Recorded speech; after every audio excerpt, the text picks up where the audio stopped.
బల్లను రేపటి దినాన సమీపించబోయే మనందరి ఆత్మీయ జీవితంలో ఎలా మనం సిద్ధపడాలి, ఎలాంటి స్థితిలో బల్లలో మనం చేయి వేయటం అది మనకు ఆశీర్వాదం. అసలు యేసు ప్రభు వారి శరీరాన్ని, రక్తాన్ని ఎందుకు మనం సేవించాలి, దాని ప్రాముఖ్యత ఏంటి, బల్లలో పాలు పంపులు పొందబోయే ఏ వ్యక్తి అయినా ఎలాంటి స్థితిలో ఉండి బల్లలో పాలు పంపులు పొందాలి, ఈ విషయాలు పరిశుద్ధ లేఖనాల్లో నుంచి మనం ధ్యానించుదాం. అపోస్తులుడైన పౌలు గారు కొరింథీయులకు రాసిన మొదటి పత్రిక 1 కొరింథీ 11వ అధ్యాయం 28వ వచనం, 11, 28, అలాగే 29, 30. రైట్, నేను చదువుతాను. అవకాశం ఉన్న వాళ్ళందరూ మీరు నోరు తెరిచి నాతో కలిసి చెప్పడానికి ప్రయత్నం చేయండి. కాబట్టి ప్రతి మనుష్యుడు తన్ను తాను పరీక్షించుకొనవలెను, అలాగు చేసి ఆ రొట్టెను తిని ఆ పాత్రలోనిది త్రాగవలెను.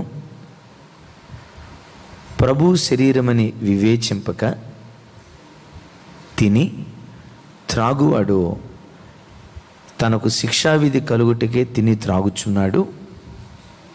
30వ వచనం, ఇందువలననే మీలో అనేకులు బలహీనులను రోగులునై ఉన్నారు, చాలామంది నిద్రించి ఉన్నారు. చాలు. 28వ వచనం ఒకసారి మరలా జ్ఞాపకం చేస్తాను. కాబట్టి ప్రతి మనుషుడు తన్ను తాను పరీక్షించుకునే వలెను, అలాగూ చేసి ఆ రొట్టెలోనిది తిని ఆ పాత్రలోనిది త్రాగవలెను. ఇక్కడ అపోస్తుడైనటువంటి పౌలు గారు యేసు ప్రభువారి రొట్టెను, యేసు ప్రభువారి రక్తాన్ని సేవించబోయే ప్రతి మనుషునితో, ఇక్కడ ఒక సంఘ భేదం లేదు, ఒక ప్రాంత భేదం లేదు, బాప్తిస్మం తీసుకొని యేసు ప్రభువారి శరీరంలో, రక్తంలో పాలు పంపులు పొందబోతున్న ప్రతి మనుషునికి ఒక హెచ్చరిక చేస్తూ ఉన్నాడు. ఏమని హెచ్చరిక చేస్తూ ఉన్నాడంటే, బల్లలో పాలు పంపులు పొందబోయే ప్రతి మనుషుడు తన్ను తాను పరీక్షించుకోవాలి. అయ్యా, పరీక్షించుకోకుండా, వివేచించకుండా బల్లలో పాలు పంపులు పొందితే వచ్చిన నష్టం ఏంటి? రొట్టె బేకరీలో చాలాసార్లు మనం తింటాం కదా, ద్రాక్షారసం, ద్రాక్షకాయలు తెచ్చుకొని చాలాసార్లు జ్యూస్ చేసుకొని త్రాగుతాం కదా. అలాంటిది మందిరంలో రొట్టె ద్రాక్షారసం త్రాగేటప్పుడు, తినేటప్పుడు ఎందుకు పరీక్షించుకోవాలి? వివేచించకుండా తింటే ఏమవుతుంది అని పౌలు గారిని అడిగితే అక్కడ అంటారు, మీరు వివేచించకుండా ఆయన శరీరాన్ని, రక్తాన్ని సేవిస్తే మీలో అనేకులు బలహీనులు అవుతున్నారని, రోగులు అవుతున్నారని, ఆత్మీయ స్థితిలో చచ్చిన వారిగా మారిపోతున్నారని అపోస్తులైన పౌలు గారు కొరింథీ సంఘానికి హెచ్చరిస్తూ వేదనతో ఈ మాట చెప్తూ ఉన్నాడు. బిడ్డలారా, వింటున్నారు కదా? అంటే వివేచించకుండా ఒక వ్యక్తి బల్లలో పాలు పంపులు పొందితే ఆ వ్యక్తి బలహీనుడైపోతాడట. ఏ విషయంలో బలహీనుడు? దేహ దారుఢ్యంలో కాదు, కానీ ఆత్మీయ స్థితిలో ఒక బలహీనమైన వాడిగా, ఆత్మీయ స్థితిలో ఒక రోగగ్రస్తమైనటువంటి వాడిగా, ఆత్మీయ స్థితిలో చచ్చిన వాడిగా వాడు మారిపోతున్నాడు అని కొరింథీ సంఘాన్ని హెచ్చరిస్తూ ఉన్నాడు. వాక్యం వింటున్న బిడ్డలారా, మన జీవితాల్లో ఎందుకు మనం బల్లను తీసుకోవాలి? బల్ల తీసుకోవటంలో ఉన్న ప్రాముఖ్యత ఏంటి అనంటే, ఇందాక చదువుకున్నటువంటి ఆ వాక్యాన్ని ఇంకో కోణంలో ఆలోచిద్దాం. ఒక వ్యక్తి యోగ్యమైన స్థితిలో బల్లలో పాలు పంపులు పొందితే అయోగ్యుడు బలహీనుడు అవుతున్నాడు, యోగ్యుడు ఏమవుతాడు? బలవంతుడు అవుతాడు. అయోగ్యుడు రోగి అవుతున్నాడు, యోగ్యుడు ఏమవుతున్నాడు? ఆరోగ్యవంతుడు అవుతున్నాడు. అయోగ్యతతో పాలు పంపులు పొందేవాడు మరణిస్తున్నాడు, యోగ్యతతో పాలు పంపులు పొందేవాడు జీవాన్ని పొందుకుంటున్నాడు అని ఈ వాక్యంలో మనం చూస్తూ ఉన్నాం. అందుకనే యేసు ప్రభువారు యోహాను సువార్తలో మాట్లాడుతూ ఓ చక్కటి మాట అంటారు.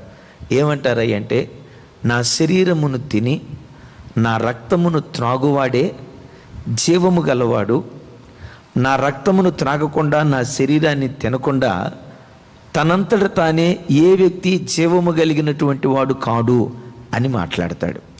వింటున్నారు కదా బిడ్డలారా? యేసు ప్రభు వారి శరీరాన్ని మనం తినినప్పుడట, యేసు ప్రభు వారి రక్తాన్ని మనం త్రాగినప్పుడట, తిని త్రాగిన ప్రతి వ్యక్తి జీవము కలిగిన వాడిగా మార్చబడుతున్నాడు. జీవము కలిగిన వాడు అనంటే వాడు దేవుని కొరకు జీవించేవాడిగా, దైవికమైన విషయాల్లో జీవించేవాడిగా ఆ వ్యక్తిని బ్రతికించే శక్తి యేసు ప్రభువారి శరీరంలో రక్తంలో దాగి ఉన్నట్లుగా యోహాను సువార్తలో యేసు ప్రభువారు మాట్లాడుతున్నారు. బిడ్లారా, యేసు ప్రభు జీవం కలిగిన వారు కదా, యేసు ప్రభువారి శరీరము రక్తము జీవం కలిగింది కదా. ఆ జీవము కలిగిన దాన్ని తిని త్రాగిన ప్రతివాడు ఏమవుతున్నాడు? జీవం కలిగిన వాడు అవుతున్నాడు. ఇప్పుడు ఒక నిమ్మకాయ ఉంది, నిమ్మకాయలో సి విటమిన్ ఉంది అని అంటారు. ఇప్పుడు నిమ్మకాయ తినటం వలన ఏ విటమిన్ వస్తుంది? సి విటమిన్ వస్తుంది. యాపిల్ పండులో ఏముంటుంది తమ్ముడా? ఏదో ఒక విటమిన్. సో ఆ యాపిల్ పండు తిన్నప్పుడు దానిలో ఏ విటమిన్ ఉందో అది మనలోనికి వస్తుంది. అలాగే బిడ్డలారా, యేసు ప్రభువారు ఆయన జీవము కలిగిన వాడు గనక ఆయన శరీరాన్ని తిని త్రాగిన ప్రతి వాడు జీవము కలిగిన వాడిగా మార్చబడుతున్నాడు. ఎందుకు? ఒకవైపు కరోనా భయంతో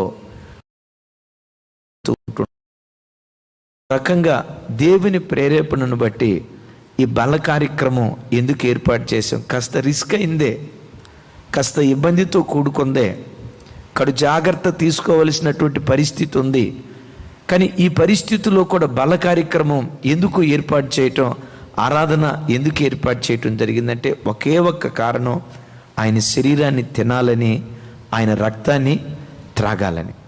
ఆయన శరీరాన్ని మనం తిని త్రాగితే జీవం కలిగిన వారిగా, అంటే ప్రభు కొరకు జీవించేవారిగా, ప్రార్థించే విషయంలో జీవించేవారిగా, దేవుని వాక్యాన్ని చదివే విషయంలో జీవించేవారిగా, పరిశుద్ధంగా బ్రతికే విషయంలో జీవించేవారిగా, దేవుని మార్గాన్ని అనుసరించి నడిచే విషయంలో జీవించేవారిగా మనలను జీవింప చేయగలిగిన శక్తి యేసు ప్రభు వారి శరీరములో రక్తంలో ఉంది. అందుకని బాప్తిస్మం తీసుకున్న ప్రతి బిడ్డ తను శుద్ధీకరించుకొని బలలో పాలు పంపులు పొందటం అది ఆశీర్వాదం. రెండో మాట చెప్తాను. యేసు ప్రభు వారు అంటారు, నా శరీరమును తిని రక్తమును త్రాగువాడు జీవము గలవాడు, మాట్లాడుతూ నిత్య జీవము గలవాడు, అంత్య దినమున వానిని నేను లేపుదును అంటాడు. మిమ్మల్ని భయపెట్టాలి అని కాదు. ప్రస్తుతం లోకంలో జరుగుతున్న పరిస్థితులన్నీ చూస్తూ ఉంటే గుండెలు కదిలిపోతూ ఉన్నాయి. ఒక మనుషుడు ఎంతకాలం బ్రతుకుతాడో, ఏ రోజు ఏమైపోతాడో, ఏ వార్త వినాల్సి వస్తుందో, ఏ వార్త చెవును పడుతుందోనని బిక్కుబిక్కుమంటూ ఏ గడియలో ఏం జరుగుతుందో, ఏ వస్తువు పుట్టుకుంటే ఏ వస్తువు తాకితే ఏం జరుగుతుందోనని గడియకు ప్రాణభయంతో బ్రతికేటువంటి రోజుల్లో మనం బ్రతుకుతూ ఉన్నాం. ప్రభు బిడ్డలారా, యేసయ్య శరీరాన్ని తిని ఆయన రక్తాన్ని త్రాగటం వలనట అంత్యదినమున వాని నేను లేపుతాను, నా శరీరమును తిని త్రాగినవాడు జీవం కలిగిన వాడు మాత్రమే కాదు, నిత్య జీవము కలిగినటువంటి వాడిగా ఉంటాడు అని ప్రభువారు అంటున్నారు.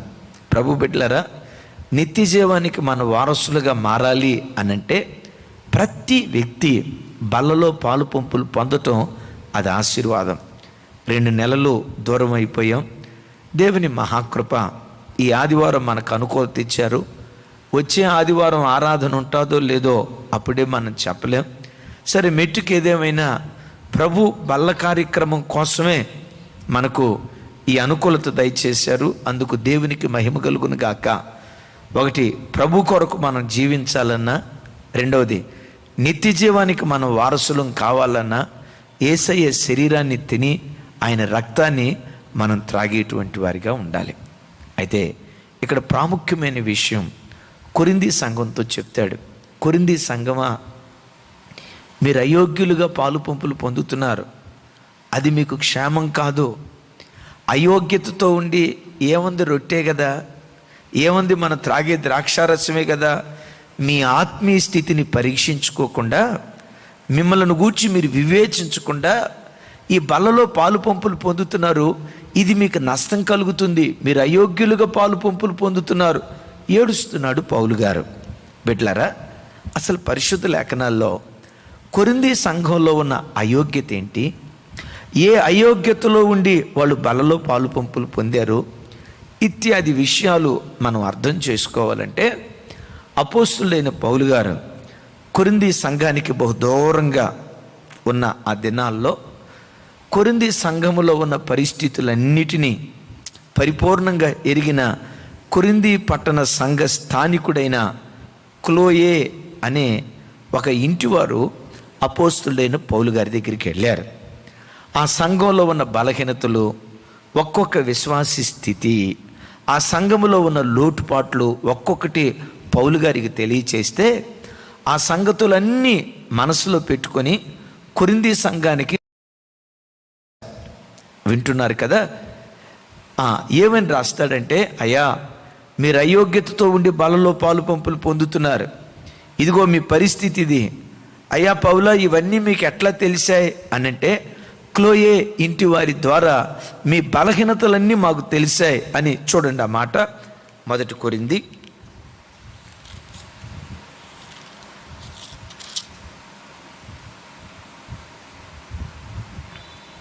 1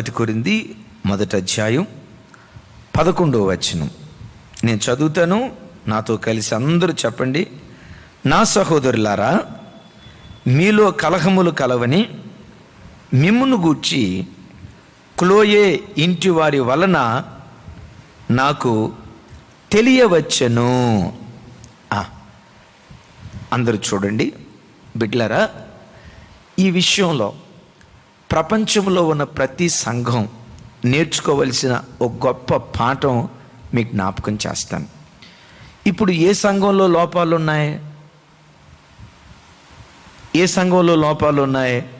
కొరింథీ సంఘంలో లోపాలు ఉన్నాయి. కొరింథీ సంఘంలో ఉన్న లోపాలను గూర్చి క్లోయే ఇంటి వారు ఎవరి దగ్గరికి వెళ్ళి చెప్తున్నారు? ఎవరి దగ్గరికి వెళ్ళి చెప్తున్నారు? అపోస్తులైన పౌలు గారి దగ్గరికి వెళ్ళి, అయ్యా మన సంఘంలో ఈ బలహీనతలు ఉన్నాయి, ఇన్ని సంవత్సరాలు మీరు అక్కడుండి కష్టపడి సేవ చేశారు కదా, ఈ ఇంటిలో ఈ బలహీనత, ఈ వ్యక్తిలో ఈ లోపం, ఫలాని వ్యక్తి ఈ రీతిగా చేశాడు అని ఆ సంఘంలో ఉన్న బలహీనతలన్నీ అపోస్తులైనటువంటి పౌలు గారికి క్లోయే ఇంటి వారు తెలియచేస్తున్నారు. బిడ్డలారా, ఈ క్లోయే ఇంటివారు ఎంత భక్తి కలిగిన వారో ఒకసారి చూడండి. ఈ లైవ్లో వాక్యం వింటున్న బిడ్డలారా, మీరు వెళ్తున్న సంఘాలలో ఏవైనా బలహీనతలుంటే, మీరు వెళ్తున్న సంఘాలలో ఏ విశ్వాసులోనైనా లోపం ఏదైనా మీకు తెలిస్తే, వింటున్నారా, వాళ్ళకి వీళ్ళకి చెప్పొద్దు. అలా చెప్తే దాన్ని ఏమంటారో తెలుసా? చాడీలు అంటారు. ఈ వ్యక్తులు ఎవరి దగ్గరికి వెళ్ళి చెప్పారంటే పౌలు గారి దగ్గరికి వెళ్ళి చెప్పారు. పౌలు గారు ఎవరు? ఆ సమస్యను పరిష్కరించగలిగినటువంటి నాయకుడు. మీరు వెళ్తున్న సంఘాల్లో, మన ఇమ్మాన్యుయల్ సంఘంలోనైనా అందరూ భక్తి కలిగిన వాళ్ళు ఉండలేరు కదండి. భక్తిహీనంగా బ్రతికే వాళ్ళు ఉంటారు, భక్తిగా బ్రతికే వాళ్ళు ఉంటారు, పవిత్రంగా బ్రతికే వాళ్ళు ఉంటారు, అటు ఇటు బ్రతికే వాళ్ళు ఉంటారు. అన్ని పరిస్థితుల్లో బ్రతికేటువంటి ప్రజలు మన మధ్యలో ఉంటారు. ఏ కుటుంబంలోనైనా ఏదైనా మీకు లోపం తెలిస్తే వాళ్ళ దగ్గరికి వీళ్ళ దగ్గరికి వెళ్లకుండా దైవ సేవకురాల దగ్గరికి వచ్చి, దైవ సేవకుడి దగ్గరికి వచ్చి, అయ్యా మన మందిరానికి వచ్చి ఫలానా కుటుంబంలో ఈ బలహీనత ఉంది, కాస్త దిద్దుబాటు చేయండి అయ్యా, వాళ్ళ కుటుంబంలో ఈ లోటుపాట్లు ఉన్నాయి, సరిచేయండి అయ్యా అని పరిష్కరించగలిగే సేవకునికి చెప్పటం దైవీకమైనటువంటి క్రమం. అలా కాకుండా మీకు తెలిసిన ఒక విశ్వాసికి వాళ్ళ ఇంట్లో ఏం జరిగిందో తెలుసా, వాళ్ళ అమ్మాయి ఏం చేసిందో తెలుసా, వాళ్ళ అబ్బాయి ఏం చేశాడో తెలుసా, వాళ్ళ ఆయన ఏం చేశాడో తెలుసా అని ఎవరికో నువ్వు ఫోన్ చేసి చెప్పావనుకో, నీవెవరివో తెలుసా? పితరులు చెప్పేటువంటి వ్యక్తివి, చాడీలు చెప్పేటువంటి వ్యక్తివి, ఎక్కడ మాట అక్కడ, అక్కడ మాట ఇక్కడ చారవేసే ఓ చెడ్డ గుణం కలిగినటువంటి వ్యక్తివి. బిడ్డలారా, అది సంఘానికి మంచిది కాదు. ఇప్పుడు నా మనసులో బయలుదేరిన ప్రశ్న ఏంటంటే, సంఘంలో ఉన్న లోపాలు అపోస్తులైన పౌలు గారికి ఎవరు చెప్పారు? క్లోయే ఇంటి వారు చెప్పారు. చూడండి, ఎవరైతే చెప్పారో వాళ్ళ పేరు రాస్తున్నాడు ఇక్కడ. తమ్ముడు, అర్థమైందా? క్లోయే ఇంటి వారి వలన నాకు తెలిసింది అన్నాడు. సహజంగా ఎవరైనా పాస్టర్ గారి దగ్గరికి వచ్చి, అయ్యగారు వాళ్ళ ఇంట్లో ఇట్లా జరుగుతుంది అన్నో, మేం చెప్పినట్టు అలాగ చెప్పొద్దు అన్నో అంటారు. ఎందుకు ఆ మాట అంటారంటే రెండు కారణాలు. ఎందుకు ఆ మాట అంటారంటే, ఆ వ్యక్తి చెప్పిన దాంట్లో 100కి 100 పాళ్ళు నిజమన్నా లేకపోయి ఉండొచ్చు. రెండవది, నీతి కొరకు నిందపడే ఆ త్యాగపు మనసైనా లేకపోయి ఉండాలి. Got my point? రెండిట్లో ఏదో ఒకటి అయి ఉండాల. క్లోయే ఇంటి వారి వలన నాకు తెలిసింది అని అంటున్నాడు అంటే, ప్రభు బిడ్డలారా గమనించండి, వాళ్ళ పేరు చెప్పడానికి కారణం ఏంటంటే, డెఫినెట్గా వాళ్ళు చెప్పుంటారు, అయ్యా పౌలా నేనే చెప్పానని చెప్పండి అయ్యా. ఒకవేళ వాళ్ళు వచ్చి నిలదీసి అడుగుతారు, ఏమని? ఎందుకు నా పేరు చెప్పావు? నేను చెప్తా, అయ్యా సంఘం బాగుపడాలని చెప్పానయ్యా, సంఘంలో ఈ లోటుపాట్లు ఉండకూడదయ్యా, క్రీస్తు శరీరం అనే సంఘం నా కుటుంబంలో ఒక వ్యక్తివయ్యా, నేను నీ మీద చాడీ చెప్పలేదు, దిద్దుబాటు చేయాలని చెప్పాను అని ఒకవేళ వాళ్ళు నాకు శత్రువులైనా, నీతి కొరకు నాకు శత్రువులైనా పర్వాలేదు, న్యాయం కోసం శత్రువులైనా పర్వాలేదు, నన్ను విరోధులుగా చూసినా పర్వాలేదు, ఉన్నది ఉన్నట్లుగా నేను చెప్తానని చెప్పి పౌలు గారికి చెప్పాడు. ఈ పౌలు గారు కూడా ఎంత మహానుభావుడో చూడండి. క్లోయే ఇంటి వారి వల్ల నాకు తెలిసింది అన్నాడు. అంటే సంఘములో ఏ వ్యక్తి అయినా నీతి కొరకు నింద పడటానికి సిద్ధపడేటువంటి వాడై ఉండాలి. నువ్వు నీతిగా మాట్లాడినందుకు ప్రజలు నీకు శత్రువులు అవ్వచ్చు, ప్రజలు నీకు విరోధులు అవ్వచ్చు. బిడ్లరా, ప్రజలు నిన్ను తోలనాడి మాట్లాడవచ్చు. వింటున్నారా? నీతి కొరకు నేను ఎంత నిందైనా పడతాను. పరిశుద్ధాత్మ దేవుడి ఇంకొక మాట కూడా నాకు జ్ఞాపకం చేస్తున్నాడు. క్లోయే ఇంటి వారి వలన నాకు ఈ సంగతులు తెలిసాయి అని అంటే, బిడ్లరా, ఆ పేరు స్పష్టంగా పౌలు గారు రాయటానికి కారణం ఏంటంటే, ఎలాంటి పనికిమాలిన స్వభావాలు కలిగిన గుంపులో ఈ ఇంటి వాళ్ళు లేరు. ఏంటి? కొరింథీ సంఘములో ఉన్న ప్రజల్లో ఏ బలహీనత ఉందో ఆ బలహీనత ఈ ఇంటికి చేరలేదు. ఒకవేళ తాను కూడా బలహీనుడు అనుకోండి, ఏమనేవాడు తెలుసా? అయ్యగారు నా పేరు మాత్రం చెప్పొద్దు అయ్యగారు అనేవాడు. నా పేరు చెప్పడానికి, తన పేరు చెప్పడానికి ఎందుకు ఒప్పుకున్నాడంటే, ఒకవేళ వాళ్ళు వచ్చి, ఏం క్లోయే నీ ఇల్లేదో బాగున్నట్టు, నీ బతుకేదో బాగున్నట్టు, నీ పిల్లలేదో బాగున్నట్టు, నీవేదో చక్కగా ఉన్నట్టు మా మీద చెప్పి అంత తోడు అయిపోయావా? ఏ తమ్ముడా, మా మీద చెప్పి అంత తోడు నీ పరిస్థితి అంతా మాకు తెలుసుగా అనే అవకాశం ఉంది. తన పేరు ఇక్కడ వ్రాయబట్టడానికి ఎందుకు తను ఇష్టపడ్డాడంటే, ఆ కొరింథీ సంఘంలో క్లోయే ఇల్లు ఒక మచ్చలేని జీవితం జీవించింది. ఈ లైవ్లో వాక్యం వింటున్న బిడ్డలారా, నన్ను అన్యథా భావించొద్దు, నా వైపు చూడండి. మీరు వెళ్తున్న సంఘాలలో నీ కుటుంబం మచ్చలేని సాక్ష్యం కలిగి దేవుని సన్నిధిలో బ్రతుకుతుందా? ఈ ఇంట్లో ఏ లోపం మనం చూపించలేమండి. ఈ భార్యాభర్తల మధ్యలో ఏ బలహీనత చూపించలేమండి. మన సంఘానికి ఒక మాదిరికరమైన భార్యాభర్తలు, మన సంఘానికి ఒక మాదిరికరమైన కుటుంబం. వాళ్ళ యవ్వన పిల్లలు ఎంత భక్తి కలిగిన వాళ్ళండి, ఎంత ప్రార్థన పరులండి. వాళ్ళ పిల్లలు వాళ్ళ నాన్న గీసిన గీత దాటరండి, ఎంత క్రమం కలిగిన వాళ్ళండి అని లైవ్లో వాక్యం వింటున్న బిడ్డలారా, మీరు వెళ్తున్న సంఘాల్లో మీకు ఎలాంటి మంచి సాక్ష్యం ఉందా? ఇమాన్యుయేల్ కుటుంబ సభ్యులారా, దేవుడు మాకిచ్చిన మా పిల్లలారా, మిమ్మల్ని ఒక మాట అడుగుతాను. సంఘంలో మిమ్మల్ని గూర్చి ప్రజలు క్లోయే ఇంటిలాగా మాట్లాడుకోగలరా? ఈ ఇంట్లో ఏ లోపం చూపించలేవండి, వీళ్ళ పిల్లల్లో ఏ బలహీనత చూపించలేవండి, ఈ భార్యాభర్తల దాంపత్యంలో అసలు లోపం చూపించడానికి వెతికిన ఒక్కటి కూడా మనకు కనపడదండి అని చెప్పేటట్లుగా ఈరోజు నీ ఇల్లుందా? ఒకసారి ఆలోచించు. ఒకవేళ లేకపోతే ఈ రాత్రి వాక్యం వింటున్నాం కదా, నా వైపు చూడండి అమ్మా. ఈ రాత్రి వాక్యం వింటున్నాం కదా, చేతులు జోడించి యేసయ్యను ఒక మాట అడుగుదాం.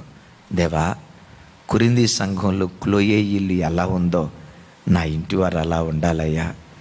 ఎవరు వేలెత్తి చూపించలేని ఒక మంచి సాక్ష్య జీవితం మేము కలిగి బ్రతికేటట్లుగా ఉండాలయ్యా. మేము నీతిగా బ్రతికినందుకు నిందలు వచ్చిన మీ నామ ఘనత కోసం, సంఘ క్షేమం కోసం వాటిని అనుభవించడానికి మేము ఇష్టపడతామయ్యా. ఆ త్యాగపు మనస్సు క్లోయే ఇంటికి కలిగిన కృప ఈ రాత్రి మనందరికీ దేవుడు అనుగ్రహించును గాక. గట్టిగా చెప్దాం ఆమేన్. రైట్. ఇప్పుడు పౌలు గారికి క్లోయే ఇంటి వారు ఏ బలహీనతలు గురించి చెప్పారు? బిడ్లరా, అలా మీరు పాలు పంపులు పొందటం అది మీకు క్షేమం కాదు అని పౌలు గారు ఆ సంఘానికి ఉత్తరం రాయటానికి కలిగిన కారణం ఏంటంటే, బలలో పాలు పంపులు పొందటానికి వారిలో ఉన్న మొట్టమొదటి అయోగ్యత ఏంటంటే, వాళ్ళు అసూయ పరులట, కలహబుద్ధి కలిగినటువంటి వాళ్ళట. చూడండి ఆ మాట 2 కొరింథీ, క్షమించండి 1 కొరింథీ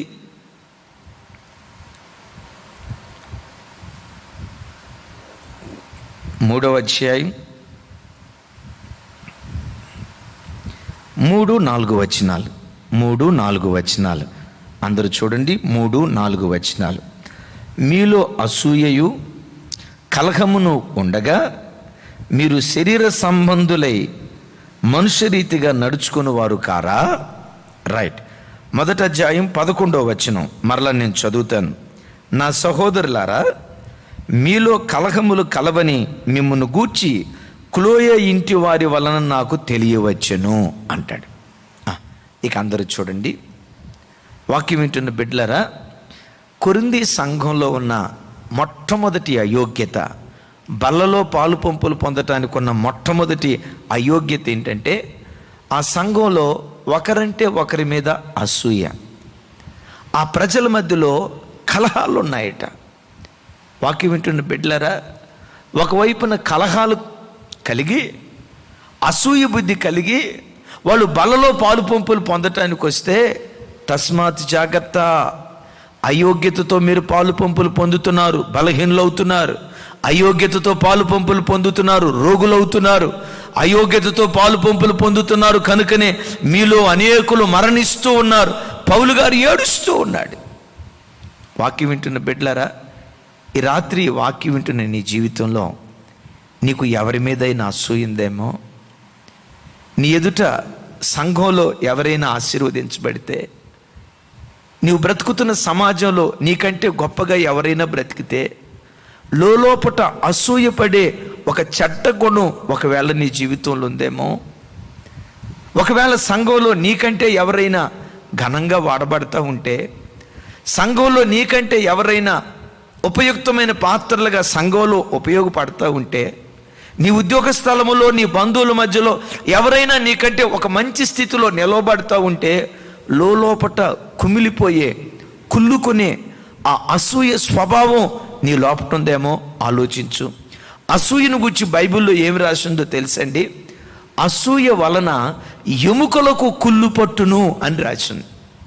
ఏమండి, ఇప్పుడు అసూయ, మరణం, ఈ రెండింటిని మనం ప్రక్కన పెడితేనండి, మరణం ఉంది చూసారా, మరణము శరీరానికి కుళ్ళు పట్టేస్తుంది, ఎముకకు కుళ్ళు పట్టనీయదు.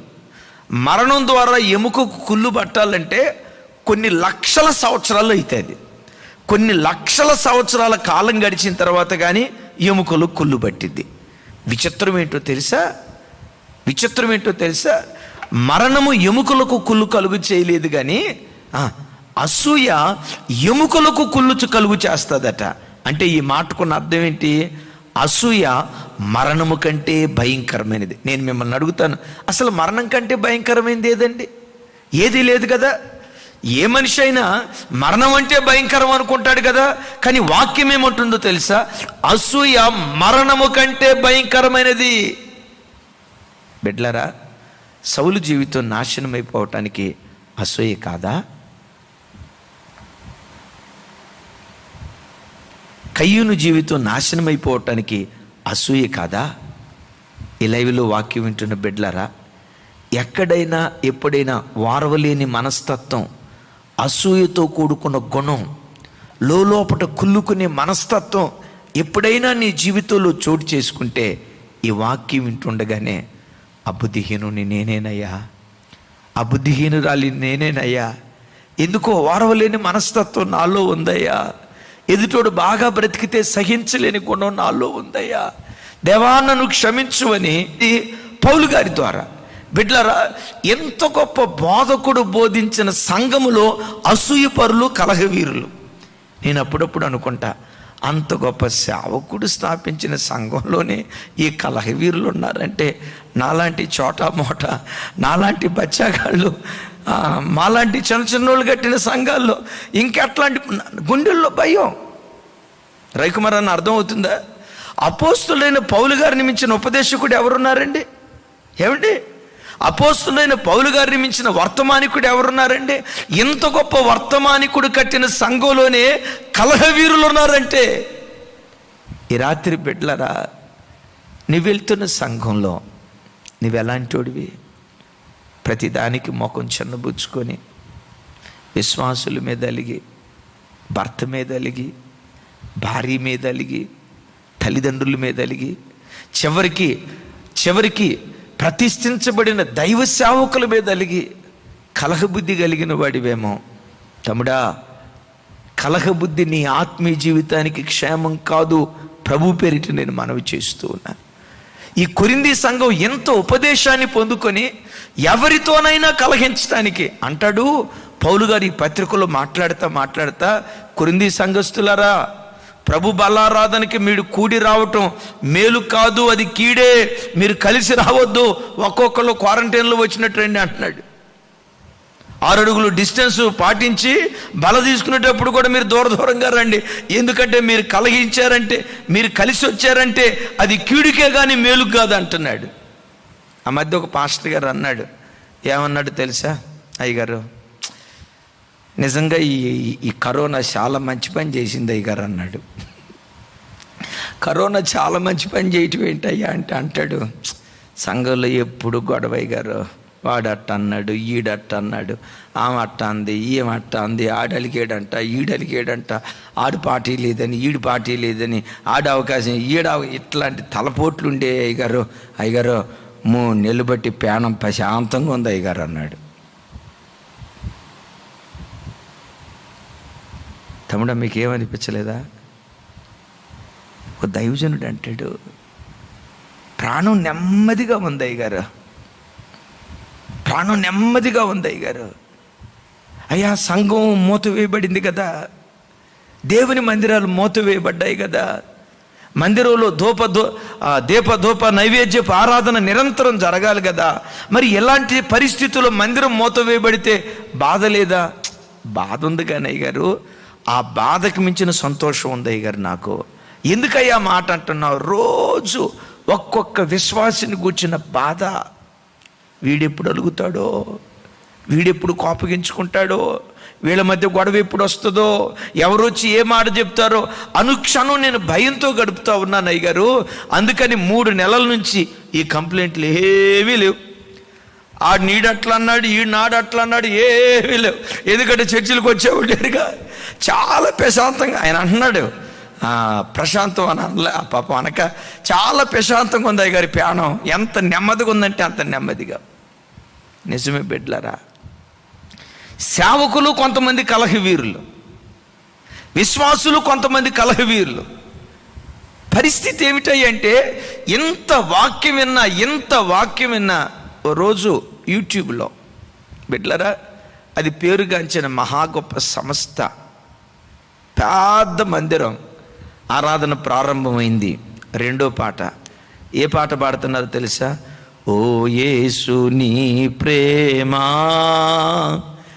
ఎంతో, ఆ పాట ఓ యేసు నీ ప్రేమ ఎంతో మహనీయము అని మైకులో పాడుతూ ఉన్నారు. ఇటువైపు ఒక గ్రూప్ వచ్చింది, ఇటువైపు ఒక గ్రూప్ వచ్చింది. వాళ్ళు పాడుతూ ఉన్న మైకుల స్టాండులు ఒక్కొక్కడు లాక్కొని ఆడి మీద ఈడి మీద ఆడు మైక్ స్టాండులు తీసుకొని చర్చిలోనే కొట్లాడుకుంటున్నారు.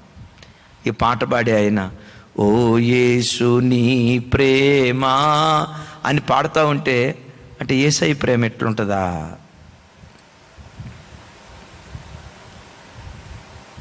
సమాధానాన్ని పంచాల్సిన సంఘాలలో కొంతమంది సేవకులు కలహవీరులు అవుతున్నారు, కొంతమంది విశ్వాసులు కలహవీరులు అవుతున్నారు. కలహించే బుద్ధి కలిగిన ఏ వ్యక్తి బలలో పాలు పంపులు పొందటం అది ఆశీర్వాదం కాదు, లేఖనం సెలవిస్తా ఉంది. అపోస్తులైన పౌలు గారు అంటాడు, అయ్యో కొరింథీ సంఘమా, మీ మధ్యలో ఎంత కష్టపడి నేను సేవ చేసినా ఇంకా మీరు పసిబిడ్డలే. బలమైన ఆహారం మీకు పెట్టాలని నేను అనుకున్నా, మీ పసితనాన్ని బట్టి ఆ ఉపదేశాన్ని మీకు అందించలేకపోయాను. క్రీస్తునందు ఇంకా మీరు శిష్యువులేనని పాలతో పెంచాను. ఎందుకయ్యా వాళ్ళు శిష్యువులు అంటున్నారు? అదిగో అసూయపరులు. ఎందుకయ్యా వాళ్ళని శిష్యువులు అంటున్నావు? అదిగో కలహవీరులు. ఒకవైపున కలహించేవారు, ఇంకొక వైపున అసూయపడే ఈ వ్యక్తులు ఉండటాన్ని బట్టి ఇంకా వాళ్ళు క్రీస్తునందు శిష్యువులే. ఇలాంటి స్థితిలో మీరు బల దగ్గరికి రావద్దు పౌలు గారు అంటున్నాడు. సంగమా, రేపు బల దగ్గరికి రాబోతా ఉన్నాం. యేసయ్య పవిత్రమైన శరీరం దగ్గరికి, రక్తం దగ్గరికి రాబోతా ఉన్నాం.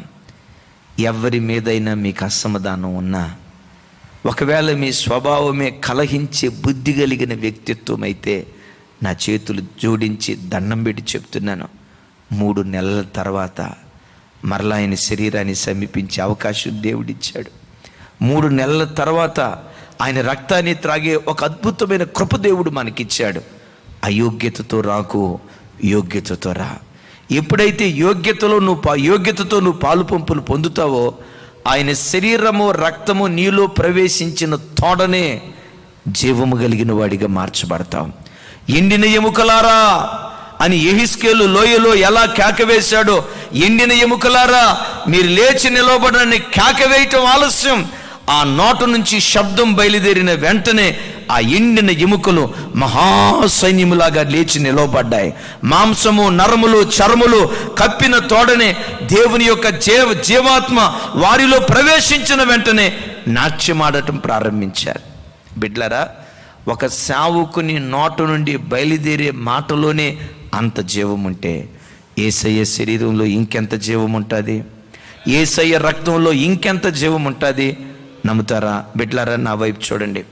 నా హృదయపూర్వకంగా నమ్ముతున్నాను, రేపు ఎవరైతే యేసయ్య శరీరాన్ని భుజించబోతున్నారో, యేసయ్య రక్తాన్ని ఎవరైతే సేవించబోతున్నారో, నా దేవుని జీవం మీ ఒక్కొక్కరి శరీరాలలో ప్రవేశించునుగాక.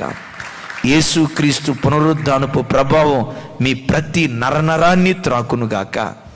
3 నెలల తర్వాత ఆయన రక్తాన్ని, శరీరాన్ని సేవించే భాగ్యం దేవుడు మనకిచ్చారు. ఆయన రక్తాన్ని, శరీరాన్ని సేవించి తిరిగి వెళ్ళేటప్పుడు ఒక్కొక్క బిడ్డ యెహెజ్కేలు లోయలో ఎండిన ఎముకలు ఎలా గంతులు వేశాయో, ఎలా నాట్యమాడాయో, ఎలా జీవంతో అవి తిరుగుతూ వచ్చాయో, దానికి మించిన పునరుద్ధానపు శక్తి మన ఒక్కొక్కరిలో దేవుడు కుమ్మరించునుగాక. యోగ్యత. వీళ్ళ అయోగ్యులు. ఏంటి వాళ్ళలో ఉన్న అయోగ్యత? అసూయ, కలహాలు. రెండవది, ఆ కొరింథీ సంఘములో కొంతమంది దుర్మార్గతతో బ్రతుకుతున్నారట. అంటాడు, ఆ దుర్మార్గులను మీరు వెలివేయండి. ఏమిటయ్యా దుర్మార్గత? చూడండి, 1 కొరింథీ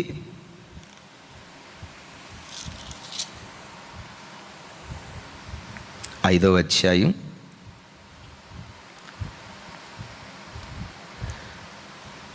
11వ వచనం నుంచి 13వ వచనం వరకు.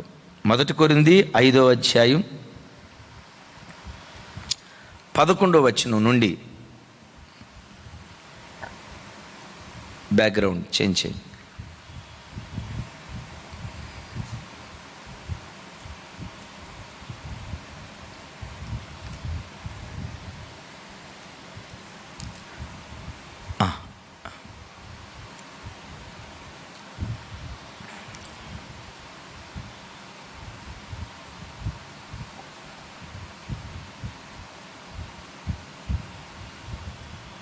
రైట్, చూడండి ఆ మాట.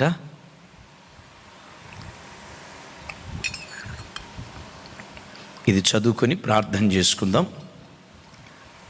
ఇప్పుడైతే అందరూ చెప్పండి, ఇప్పుడైతే సహోదరుడు అనబడిన వాడు ఎవడైనను జారుడు కానీ, లోభి కానీ, విగ్రహారాధికుడు కానీ, తిట్టుబోతు కానీ, త్రాగుబోతు కానీ, దోచుకొనువాడు కానీ అయ్యున్న యొడల అట్టి వానితో సాంగత్యము చేయకూడదు, భుజింపకూడదు అని మీకు రాయిచున్నాను. వెలుపటి వారికి తీర్పు తీర్చుట నాకేలా? వెలుపటి వారికి దేవుడే తీర్పు తీర్చును కానీ మీరు లోపటి వారికి తీర్పు తీర్చువారు గనుక ఆ దుర్మార్గుని మీలో నుండి వెలివేయుడి అంటాడు.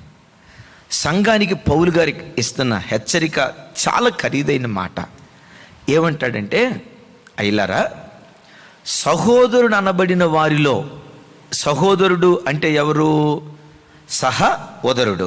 యేసుక్రీస్తు రక్తముతో కడగబడిన వారిలో ఎవరైనా, సహోదరుడు అనబడిన వారిలో ఎవరైనా జారుడు కానీ, లోబి కానీ, విగ్రహారాధికుడు కానీ, తిట్టుబోతు కానీ, త్రాగుబోతు కానీ, దోచుకున్నవాడు కానీ అయ్యున్న యొడల అట్టి వాడితో మీరు సాంగత్యం చేయకూడదు, అట్టి వాడితో కలిసి భుజించకూడదు, అసలు అట్టి వాడిని సమాజములో నుండి మీరు వెలివేయండి అంటున్నాడు.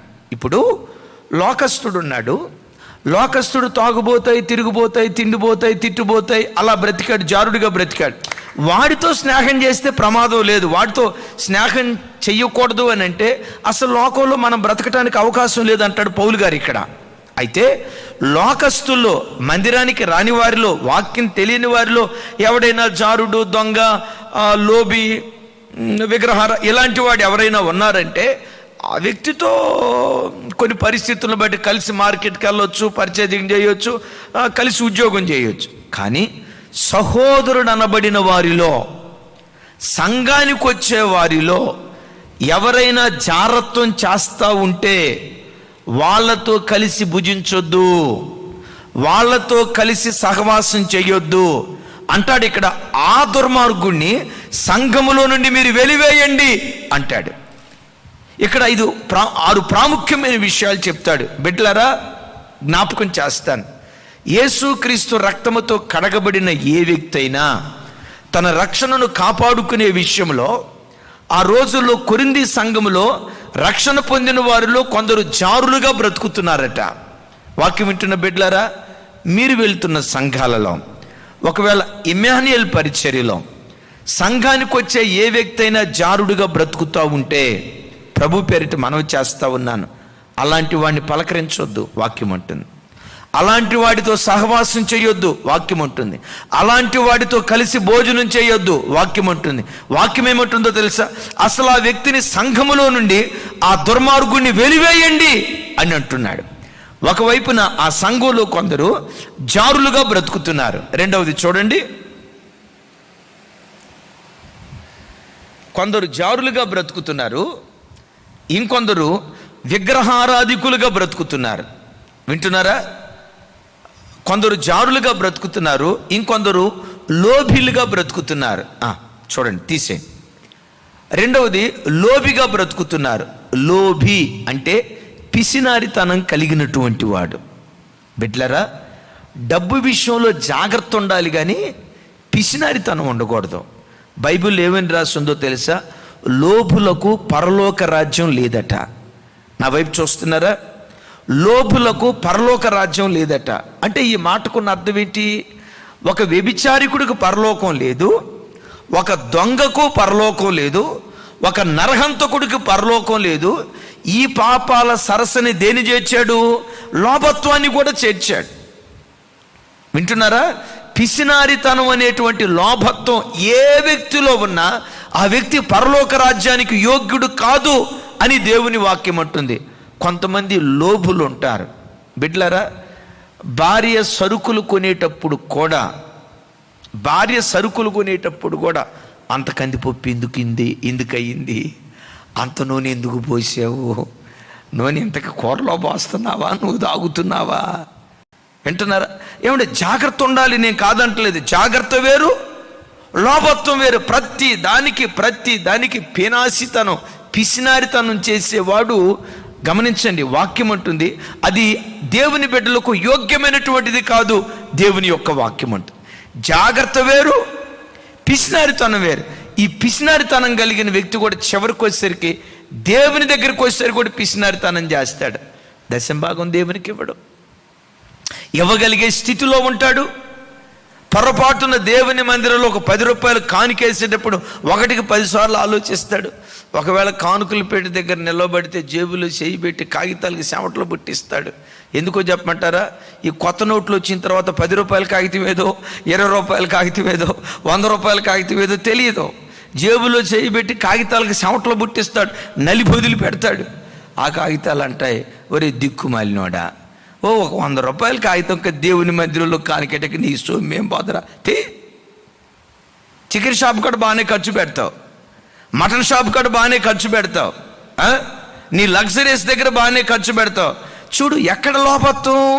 దేవుని మందిరానికి ఇచ్చేటప్పుడు నీ లోభత్వం చూపించావంటే బిడ్లరా, పిసినారితనం కలిగిన వ్యక్తి దేవుని రాజ్యాన్ని, ఒకవేళ ఈ వాక్యం వింటున్న నీ జీవితంలో, నా జీవితంలో పిసినారితనం ఉంటే దాన్ని తొలగించుకుందాం గాక. 3వ మాట ఏమంటాడంటే, విగ్రహారాధికుడు. సంఘములో ఎవరైనా విగ్రహారాధికులుంటే వాళ్ళతో సహవాసం చేయొద్దు, వాళ్ళతో స్నేహం చేయొద్దు, వాళ్ళతో కలిసి భోజనం చేయొద్దు మాట్లాడుతూ ఉన్నాడు. అలాంటి వాడిని ఏమంటాడు? అలాంటి దుర్మార్గుని సంఘములో నుండి వెలివేయండి అంటాడు. ఇంతకీ విగ్రహారాధన ఏంటి? యేసయ్య నమ్ముకున్న పిల్లలు గమనించండి, ఈ విధమైన విగ్రహాలు చేసేవాళ్ళం కాదు. కొంతమంది జీవితాలలో ధనమే విగ్రహం అంటాడు. విగ్రహారాధన అయిన ధనాపేక్ష అంటాడు. వింటున్నారా? విగ్రహారాధన అయిన ధనాపేక్ష. అయిలారా వింటున్నారా? ఏది విగ్రహారాధన?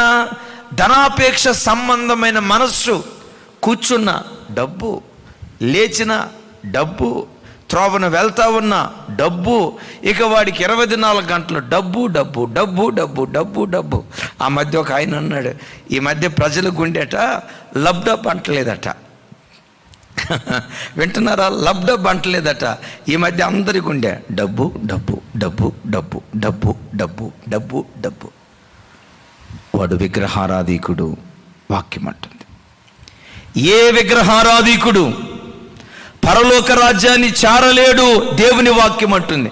అయిలారా, ఒక తిరుగుబోతును ఏ గుంపులో చేర్చిందో, ఒక వ్యభిచారికుణ్ణి ఏ గుంపులో చేర్చిందో, ధనాపేక్ష అనే విగ్రహారాధనతో బ్రతికే ప్రతి వ్యక్తిని వాక్యం అదే గుంపులో చేర్చి వాడు దేవుని రాజ్యానికి వారసుడు కాదు. వాక్యం అంటుంది. ధనం సంపాదించకూడదా? సంపాదించు. ధనం సంపాదించు, కానీ ధనాపేక్షతో బ్రతక్కో. అది ఒక విగ్రహారాధన. దేవుని కంటే దేన్ని ఎక్కువ నువ్వు ప్రేమించుకో.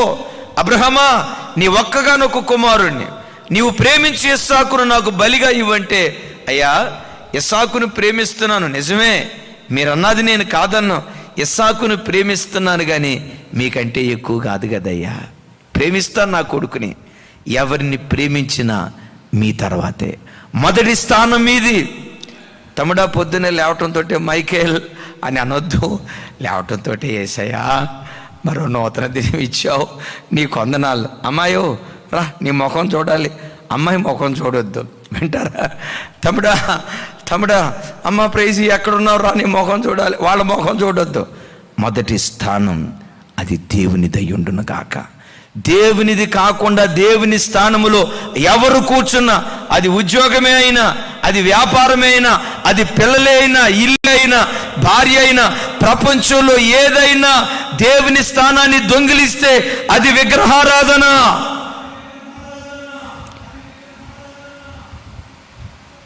ఆ ప్రజలు ప్రభు దగ్గరికి వచ్చారు, కానీ వాళ్ళ హృదయాల్లో విగ్రహాలను నిలుపుకొని వచ్చారు. నీ జీవితంలో దేవునికి మొదటి స్థానం ఇచ్చుదువుగాక. ఆ సంఘంలో ఉన్న 4వ బలహీనత చూడండి. తిట్టుబోతు కానీ, త్రాగుబోతు కానీ. ఏ బోతులు? తిట్టుబోతు, తాగుబోతు, తిండిబోతు, తిరుగుబోతు. చూడండి, అందరూ ఆంబోతులే ఆ చర్చిలో. విన్నారా? అందరూ బోతు బోతు బోతు అంటాడు. ఆ సంఘంలో ఎవరున్నారంటే తిట్టుబోతు. బాధాకరమైన సంగతి ఏంటంటే వీడు బల్ల తీసుకుంటున్నాడు, బూతు మాటలు మాట్లాడుతున్నాడు. రొట్టె ద్రాక్షారసంలో చేయి పెడుతున్నాడు, రొట్టె తింటున్నాడు, ద్రాక్షారసం తాగుతున్నాడు. కోపం వచ్చిందా? గమనించండి, ఎక్కడ ఏ పంచాంగంలో ఆ బూతు మాటలు నేర్చుకున్నాడు. కొన్ని మాటలు ఆ పంచాంగానికి కూడా దొరకవు. కొత్త కొత్త బూతు మాటలు. మాటకు ముందు బూతు, మాట తర్వాత బూతు, తిట్టుబోతు. వాక్యం వింటున్న బిడ్డలారా, యేసయ్య శరీరాన్ని భుజించే ఏ వ్యక్తి అయినా, యేసు ప్రభు వారి రక్తాన్ని త్రాగే ఏ వ్యక్తి అయినా, సాక్షాత్తు యేసయ్య రక్త మాంసములు నీ శరీరములోకి, నీ నోటి గుండా శరీరములోకి వెళ్తుండగా, అదే నోటితో నువ్వు తిట్టుబోతుగా బ్రతికితే, అదే నోటితో నువ్వు బూతులాడితే, అదే నోటితో అపవిత్రమైన మాటలు మాట్లాడితే, బిడ్డలారా, దేవుని మరలా బాహాటంగా సిలువ వేసే వ్యక్తిగా నువ్వు కనపడుతున్నావు అన్న సంగతి ఈ రాత్రి నువ్వు గమనించు. యేసయ్య శరీరాన్ని సమీపించే, రక్తాన్ని త్రాగే ఏ వ్యక్తి తిట్టుబోతుగా బ్రతకూడదు. కొంతమంది ఆత్మీయ పరిస్థితి ఎట్టుంటుందో తెలుసా? ఇక నోరు రేజ్ అయిందంటే, నోరు పెరిగిందంటే, ఇక మనోడనే ఒక మాట, నా రక్షణ పక్కన పెట్టానంటే పాతోడు బయటకు వస్తాడు. ఏమంటే రక్షణ పక్కన పెట్టడానికి, రక్షణ ఏమన్నా నువ్వు వేసుకున్న సొక్కాయా? నీ చేతిలో ఉన్న బైబిలా? జేబులో ఉన్న సెల్ ఫోనా? సెల్ ఫోన్ అంటే పక్కన పెట్టగలుగుతావు, బైబిల్ అంటే పక్కన పెట్టగలుగుతావు. నేను ఒక్కసారి నా రక్షణ మర్చిపోయానంటే, నా రక్షణ పక్కన పెట్టానంటే పాతోడు బయటకు వస్తాడు అంటాడు.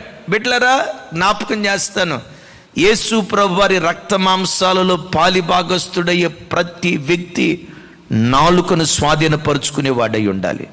వెచ్చలివిడిగా మాట్లాడేవాడు, వెచ్చలివిడి మాటలు నోటుకొచ్చే ఏ వ్యక్తి బల్లలో పాలు పంపులు పొందటం అది క్షేమకరం కాదు. ఈ లైవ్లో వాక్యం వింటున్న ప్రియ తల్లి, నేను బాధ పెట్టాలని కాదు. ఒకవేళ నీ భర్త విషయంలో అడ్డగోలుగా నోటికి ఏ మాట వస్తే ఆ మాట, ఎంత మాట పడితే అంత మాట అనే ఓ కలహ బుద్ధి కలిగిన తిట్టుబోతు భార్యవేమో నీవు, తిట్టుబోతు భర్తవేమో నీవు. వాక్యం ఏమంటుందో తెలుసా? ఆ తిట్టుబోతులతో సహవాసం చేయకండి. ఏమయ్యా, వాటితో సహవాసం చేస్తే వచ్చిన నష్టం ఏంటి? ఆ తిట్టుబోతుతో నువ్వు సహవాసం చేస్తే 4 రోజుల తర్వాత నువ్వు కూడా తిట్టుబోతుడు అవుతావురా. ఆడు బూతు మాటలు నీకు కూడా వస్తాయిరా. వాడు పనికిమాలిన మాటలు ఆటోమేటిక్గా నీ బాడీ ట్యూనింగ్ అయిపోద్ది. విని విని విని విని విని ఆటోమేటిక్గా ట్యూనింగ్ అయిపోద్ది. నీవెక్కడ ట్యూనింగ్ అయిపోతావని దేవుడు అంటాడు. ఆ తిట్టుబోతుడితో కలవకో. ఇక్కడ ప్రమాదకరమైన మాట ఏంటో తెలుసు? సహోదరుడు అనబడిన వారిలో, బిడ్డలారా వింటున్నారా? సహోదరుడు అనబడిన వారిలో ఎవరు సహోదరుడు? యేసుక్రీస్తు పవిత్రమైన రక్తంతో కడగబడి ఆదివారం మందిరానికి వస్తూ దేవుని యొక్క వాక్యం వింటూ ఇవి చేస్తూ కూడా కొంతమంది త్రాగుబోతులుగా బ్రతుకుతున్నారు. లైవ్లో వాక్యం వింటున్న బిడ్డలారా, దేవుని వాక్యం ఏమంటుందో తెలుసా? సంఘానికి వచ్చే ఏ వ్యక్తి అయినా, బాప్తిస్మం తీసుకున్న తర్వాత సంఘానికి వచ్చిన తర్వాత ఏ వ్యక్తి అయినా తాగుబోతుగా బ్రతికితే వాక్యం ఏమంటుందో తెలుసా? ఆ దుర్మార్గుణ్ణి సంఘములో నుండి వెలివేయండి. వాక్యం ఏమంటుంది? వాడు దుర్మార్గుడు అని వాక్యం అంటుంది. వాక్యం ఏమంటుంది? వానితో కలిసి భుజించొద్దు. చూడండి, ఆ మాట ఒకసారి జ్ఞాపకం చేస్తాను. 11వ వచనం ముగింపు. అట్టి వానితో సాంగత్యము చేయకూడదు, భుజింపకూడదు, ఆ దుర్మార్గుని మీలో నుండి వెలివేయండి అని మాట్లాడుతూ ఉన్నాడు. వాక్యం వింటున్న బిడ్డలారా, నా వైపు చూడండి. మీలో ఎవరైనా తిట్టుబోతులుగా ఉంటే రేపు బల్లలో చేయి పెట్టొద్దు. మీలో ఎవరైనా త్రాగుబోతులుగా ఉంటే బలలో చేతులు పెట్టొద్దు. వాక్యం స్పష్టంగా సెలవిస్తూ ఉంది. మీరు వెళ్తున్న సంఘాలలో ఎవరైనా తాగుబోతులుంటే వాక్యం స్పష్టంగా అంటుంది, వాడితో సాంగత్యము చేయొద్దు. మీ బంధువైనా దేవుని వాక్యానుసారంగా అలాంటి వ్యక్తులతో